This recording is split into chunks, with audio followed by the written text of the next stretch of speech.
Hi friends, இன்றைக்கி ஒரு திரி வழிபாடு தான் பார்க்க போகிறோங்க. இது வந்து ஒரு முக்கியமான வழிபாடுன்னு கூட சொல்லலாம். இது வந்து எனக்கு வந்து ஒரு முக்கியமான வழிபாடாக பட்டுச்சு.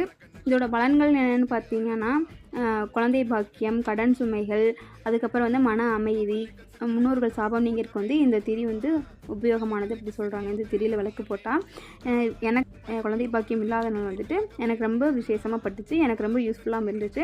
எனக்கு வந்து இது தெரியாத விஷயம்.